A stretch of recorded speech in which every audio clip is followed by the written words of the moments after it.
దేశవ్యాప్తంగా ఏదైనా ఈ డెమో చేసినప్పుడు ఆదిలాబాద్ జిల్లాలో ఈ విధంగా ఇన్స్టెప్ చేస్తున్నారు, లేదంటే డిస్ప్లేషన్ చేస్తున్నారు, ఈ యొక్క సాంకేతికంగా ముందుకు వెళ్తున్నారని చెప్పేసి మంది రిఫరెన్స్ చేసుకుంటూనే చేస్తున్నారు. కాబట్టి ఇందులో ఈ మంచి పేరు రావడానికి మీ అందరి పాత్ర కూడా ఉంది కాబట్టి మనస్ఫూర్తిగా అభినందిస్తున్నాను.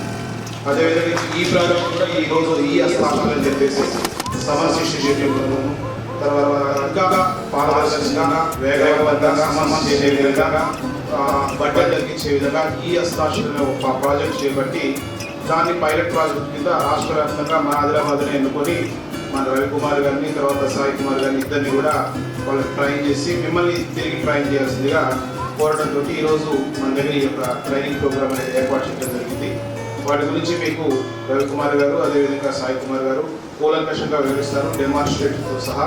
కాబట్టి ఇంకేదైనా మీకు ప్రాక్టికల్ డౌట్స్ ఉంటే ఇక్కడే నివృత్తి చేసుకొని మీరు ఇంకా సులభతరంగా సాంకేతికంగా ముందుకెళ్ళి ప్రజలందరికీ కూడా కక్షిదారులకి మనం సాంకేతిక ఉపయోగించుకొని సత్వన్యాయం అందించే విధంగా మనం ముందుకెళ్ళాలని చెప్పేసి కోరుకుంటున్నాను.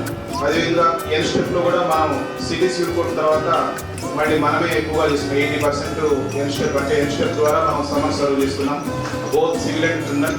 చాలామంది జిల్లాల ఎస్పీలు, తర్వాత మిగతా జిల్లా ఎడ్యులు నన్ను అడుగుతూ ఉంటారు, మీ జిల్లాలో క్రిమినల్ సమర్స్ చాలా ఫాస్ట్గా సర్వ్ అవుతున్నాయి, సెషన్స్లో కానీ సీసీలో కానీ. దానికి కారణం ఏంటంటే ఇదే అని చెప్తున్నాను. అదేవిధంగా మన ఎస్పీ గారు కలిసినప్పుడు కూడా అన్నారు, మన జిల్లాలోనే క్రిమినల్ సైడ్ సమస్య అనేది ఎన్స్టెప్ ద్వారా తొందరగా సర్వ్ అవుతున్నాయని చెప్పేసి. కాబట్టి ఈ యొక్క మంచి పేరు రావడానికి మీ అందరి అవిరళ కృషి కారణం. కాబట్టి మరొకసారి మిమ్మల్ని మనస్ఫూర్తిగా అభినందిస్తూ